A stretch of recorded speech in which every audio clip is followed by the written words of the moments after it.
वह रात कयामत की रात थी। मैं और मेरी बीवी उदास थे क्योंकि मैं दूसरी शादी करने जा रहा था। लेकिन इस बात से मैं उतना दुखी नहीं था जितनी वह गमगीन थी। हमारी शादी को 6 साल हो चुके थे। हजार कोशिशों के बावजूद हमारे आंगन में कोई फूल नहीं खिला था। इस कमी को लेकर मैं कुछ उदास रहने लगा था और नरगिस की तरफ से मन भी हटने लगा था, जबकि उसके प्यार में कोई फर्क नहीं आया था। वह मुझे भी समझाती कि मैं ना उम्मीद ना हूँ, कभी ना कभी तो उसकी गोद जरूर हरी होगी। नरगिस को मैंने पहली रात से ही प्यार दिया था। आम पतियों की तरह अपना प्यार जताने के लिए चालू किस्म के डायलॉग भी बोले थे। मगर सच तो यह है कि मुझे औरतों की वफा पर कभी पूरा विश्वास नहीं रहा। मैं तो इस कमी के चलते यहाँ तक सोचने लगता कि औलाद की चाह में औरतें कभी कभी गलत कदम भी उठा लेती हैं। नरगिस एक प्राइवेट फर्म में काम करती जाती थी। क्या पता वह भी, खैर इन बातों की मुझे खास चिंता नहीं थी। मेरे मन में तो अब बस एक ही ख्वाहिश करवटें ले रही थी, दूसरी शादी करने की ख्वाहिश। लेकिन नरगिस से ये बात कहने की हिम्मत नहीं हो रही थी। मैं बड़े ही पसोपेश में था कि तभी मुझे माँ का एक खत मिला। खत पढ़कर मेरा दिल बाग बाग हो गया। उन्होंने मेरी दूसरी शादी करने का इरादा जाहिर किया था। लड़की भी उन्होंने ढूंढ ली थी और जल्द ही मेरा निकाह कर देना चाहती थी। सिर्फ मेरी माँ का ही नहीं, मेरे भाई बहनों का भी यही इरादा था। खत पाकर जैसे मुझ में हिम्मत सी आ गई। ऑफिस से छूटते ही मैं सीधे घर पहुंचा और खत नरगिस के हाथ में थमा दिया। वह खत पढ़ने के बाद हैरत से बोली, ये सब क्या है भाई? मेरे घर वालों ने मेरी दूसरी शादी का इरादा जाहिर किया है। और क्या है? वैसे तुम क्या कहती हो? वह कोई जवाब देने के बजाय उल्टे मुझसे ही सवाल कर बैठी, आप क्या कहते हैं? भाई मैं तो सोच रहा हूँ कि अब मुझे दूसरी शादी कर ही लेनी चाहिए। शायद इसी बहाने हमारा सूना आंगन चहक उठे। इतना कहकर मैं उसका चेहरा पढ़ने लगा। उसके चेहरे पर उदासी उमड़ आई थी। मैं फिर बोला, अब तुम भी कुछ कहती तो अच्छा होता। मैं क्या कहूँ, जैसा आप बेहतर समझें करें। हमारे बीच कुछ देर खामोशी रही। मैं उसके मुंह से कोई स्पष्ट बात सुनना चाहता था, लेकिन वह कुछ कहने के लिए जैसे तैयार ही नहीं थी। मैंने उसे फिर बुलाया, फिर कुरेदा, नरगिस, मुझे तो अब औलाद का सुख पाने का यही एक रास्ता नजर आ रहा है। फिर भी तुम साफ साफ कुछ कह देती तो मुझे ये कदम उठाने में आसानी हो जाती। इस बारे में एक औरत भला साफ साफ क्या कह सकती है? वह मेरे सामने एक सवाल छोड़कर रसोई में चली गई। मैं सोचने लगा, नरगिस ठीक ही कहती है। कोई औरत अपने मर्द को दूसरी शादी की इजाजत कैसे दे सकती है? ये काम तो मर्दों की मर्जी का है। वह चाहे तो दूसरी क्या 4-4 शादियां करें। मैं भी कितना बड़ा बेवकूफ हूँ। ये सोचकर मैं मुस्कुरा उठा और शादी करने का मेरा इरादा पुख्ता हो गया। घंटे भर बाद जब वह खाना बनाकर कमरे में आई तो मैंने कहा, नरगिस, कल मैं घर जा रहा हूँ। उसने मेरी बात को नजरअंदाज करते हुए पूछा, खाना खाएंगे? लगाऊं? हाँ दे आओ, मैंने कहा तो वह सिर झुकाए चली गई। कुछ देर बाद वह मेरा खाना लाकर मेरे पास ही बैठ गई। मैंने सिर्फ अपनी प्लेट देखकर पूछा, अरे क्या तुम नहीं खाओगी? मुझे भूख नहीं है, कहकर वह खामोश हो गई। मैंने भी उससे जिद नहीं की और चुपचाप खाने लगा, क्योंकि मैं जानता था कि उसकी भूख प्यास तो माँ का खत पढ़ते ही मर गई होगी, इसलिए जिद करना बेकार था। खाना खाने के बाद हम दोनों चुपचाप बिस्तर पर आ गए। मेरे दिमाग में उथल पुथल मची हुई थी। शायद उसके भी दिमाग में कुछ चल रहा होगा। मैं सोच रहा था कि मुझे ऐसा करना चाहिए या नहीं। नरगिस मुझसे बेहद प्यार करती है, कैसे बर्दाश्त करेगी मेरी दूसरी शादी? इस गम से तो वह मर ही जाएगी। जब अभी से उसकी यह हालत हो रही है तो आगे ना जाने क्या होगा। उसकी तबीयत भी ठीक नहीं है। आज ही डॉक्टर को दिखा कर आई है। मैंने उससे पूछा भी नहीं कि डॉक्टर ने क्या कहा। अपनी दूसरी शादी के चक्कर में कितना स्वार्थी हो गया हूँ मैं।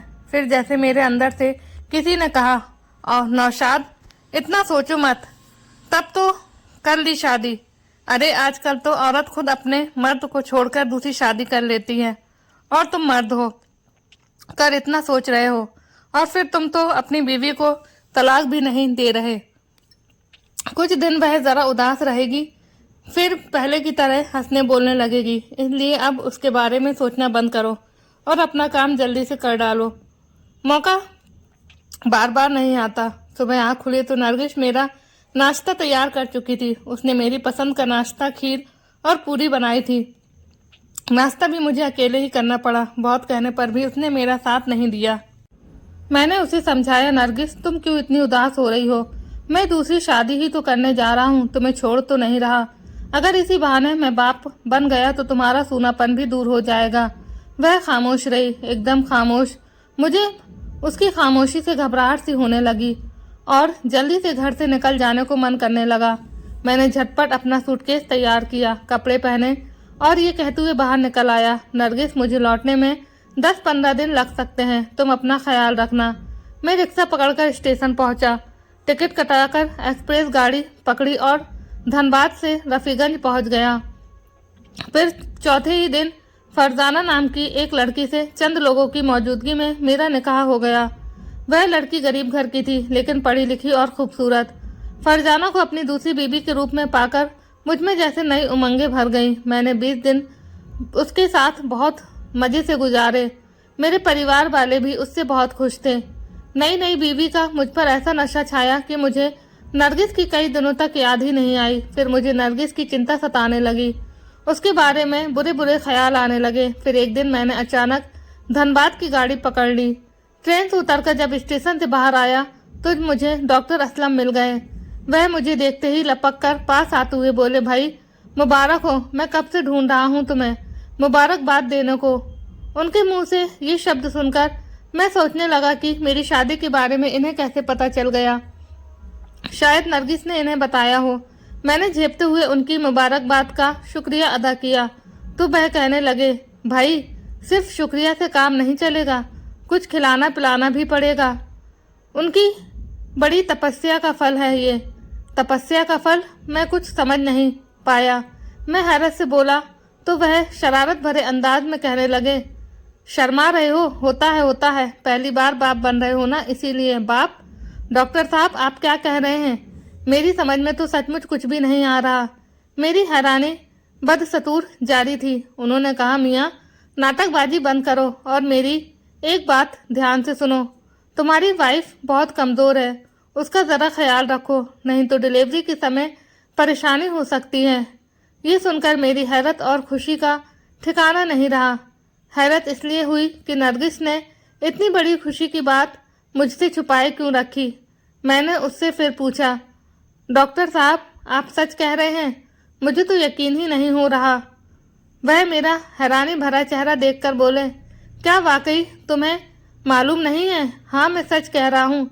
ये आपको कब पता चला?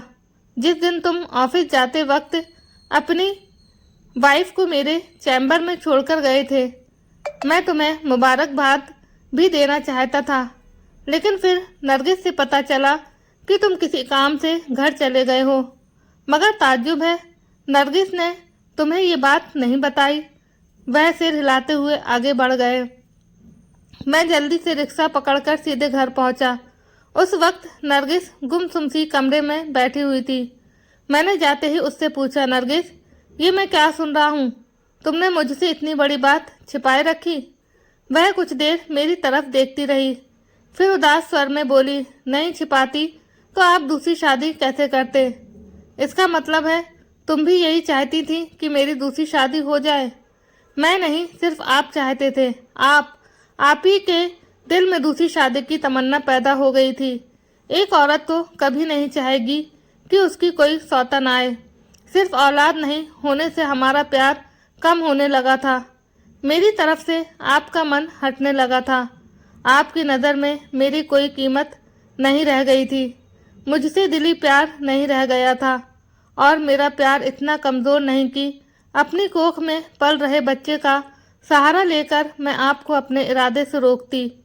उस रात की निरंतर चुप्पी के बाद आज वह खूब बोली और फिर फूट फूट कर रोने लगी। मेरे पास उसका कोई जवाब नहीं था।